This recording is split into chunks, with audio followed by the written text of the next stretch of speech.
अशा पद्धतीचं आता चित्र दिसते आम्हाला।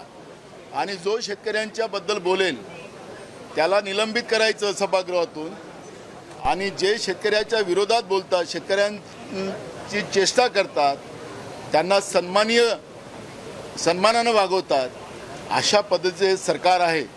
भाजप हे शेतकरी विरोधी आहे। आज महाराष्ट्रामध्ये अवकाळी पावसामुळे शेतकरी उद्ध्वस्त झालेला आहे। पिकं नाहीशी झालेली आहेत। शेतीचा हंगामाला शेतकऱ्यांजवळ पैसे नाहीत। घेतलेलं जे धान्य होतं त्याचे पैसे अजूनपर्यंत शेतकऱ्यांनी दिले नाहीत। बोनस देण्याचं आश्वासन दिलं, ते बोनस शेतकऱ्यांना देत नाही।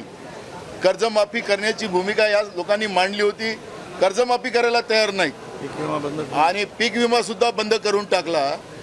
शेतकरी विरोधी जे सरकार आहे, हे सरकार जेवढं आमच्या शेतकऱ्यांना अपमानित करेल तर हे आम्ही सहन करणार नाही।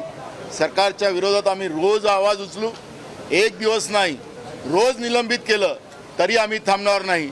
उद्या पुन्हा आम्ही शेतकऱ्यांचे प्रश्न मांडू, जिथपर्यंत लोणीकर आणि राज्याचे कृषी मंत्री यांच्यावर कारवाई होत नाही आणि राज्याच्या मुख्यमंत्र्यांनी शेतकऱ्यांची माफी मागितल्याशिवाय आम्ही लोक आता शांत बसणार नाही।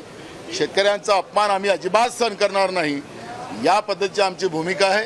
रोज आता हा विषय आम्ही मांडू, रोज अध्यक्षाच्या माध्यमातून त्यांना आम्हाला निलंबित करायचं असेल तर करा, पण या प्रश्नाला आता आम्ही मागं पडणार नाही।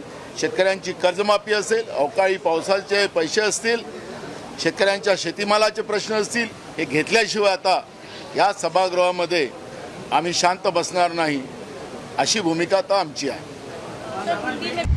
आता isakal.com आहे देशातील नंबर 1 ची मराठी न्यूज वेबसाईट। प्रत्येक अपडेटसाठी isakal.com ला नक्की भेट द्या।